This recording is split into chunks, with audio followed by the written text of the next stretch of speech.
Hello ବନ୍ଧୁଗଣ, ଆପଣମାନଙ୍କୁ ସ୍ୱାଗତ ଜଣାଉଛୁ ଆପଣଙ୍କର 915 ୟୁଟ୍ୟୁବ୍ ଚ୍ୟାନେଲକୁ।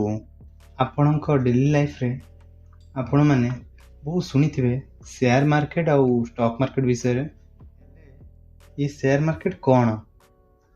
ସେୟାର ମାର୍କେଟ ଗୋଟେ ବେସିକ୍ ପ୍ଲାଟଫର୍ମ ଯାହା ବାୟର୍ସ ଆଉ ସେଲର ମାନଙ୍କୁ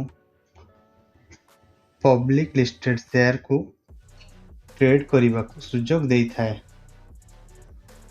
ଇଣ୍ଡିଆରେ ଦୁଇଟା ଷ୍ଟକ୍ ଏକ୍ସଚେଞ୍ଜ ଅଛି, NSE national stock exchange and BSE ଯାହାକୁ ବମ୍ବେ ଷ୍ଟକ୍ ଏକ୍ସଚେଞ୍ଜ କୁହାଯାଏ। କାହିଁକି ସେୟାର ମାର୍କେଟରେ ଇନଭେଷ୍ଟ କରିବା? ସେୟାର ମାର୍କେଟର ଲେଜେଣ୍ଡ ୱାରେନ୍ ବଫେଟ୍ କୁହନ୍ତି, ଆଜି ଯଦି ତମେ ଅଳ୍ପ ପଇସା ଇନଭେଷ୍ଟ କରିବ ତାହେଲେ ଫ୍ୟୁଚରରେ ତମେ ବଡ଼ ପ୍ରଫିଟ୍ କରିପାରିବ।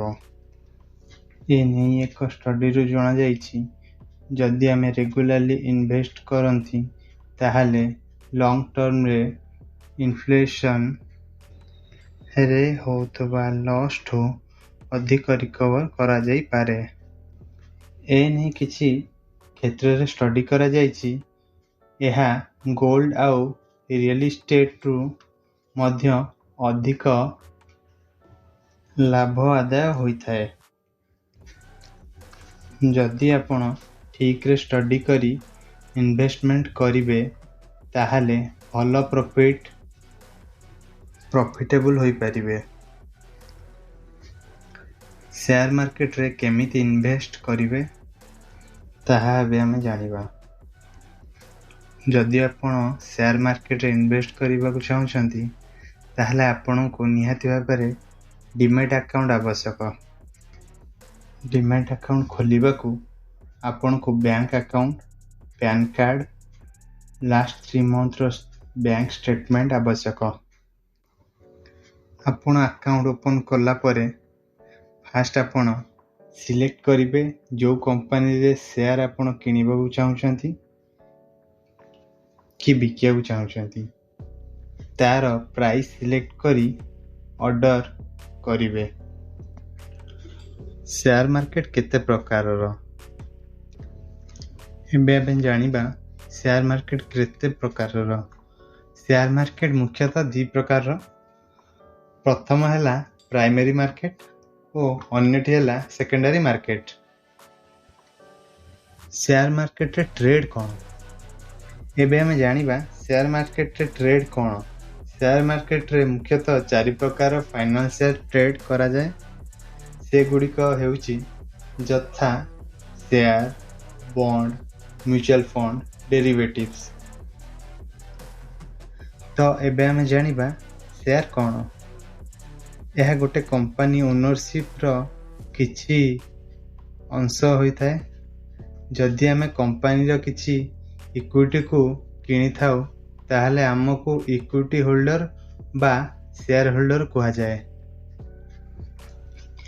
ଏଥର ଆମେ ଜାଣିବା ବଣ୍ଡ କ'ଣ।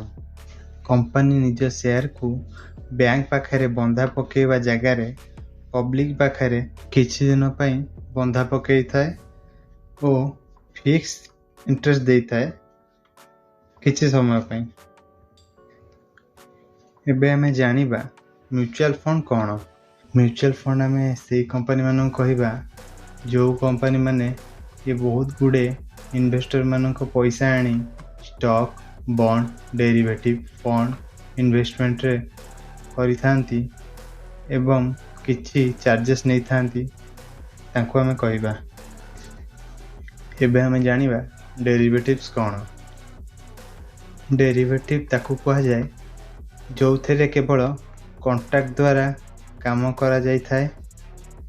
ଏହା ଫ୍ୟୁଚରରେ ହେବାକୁ ଥିବା ପ୍ରାଇସ୍କୁ ନେଇ ଏହା ନିର୍ଦ୍ଧାରିତ କରାଯାଏ। ଏବେ ଆମେ ଜାଣିବା କାହିଁକି କମ୍ପାନୀମାନେ ସେୟାର ମାର୍କେଟରେ ଲିଷ୍ଟେଡ୍ ହୁଅନ୍ତି। ଯଦି ଗୋଟେ କମ୍ପାନୀ ନିଜ ବିଜନେସକୁ ଏକ୍ସପାଣ୍ଡ କରିବାକୁ ଚାହେଁ ତାକୁ ବହୁତ କ୍ୟାପିଟାଲ ଦରକାର ହୋଇଥାଏ।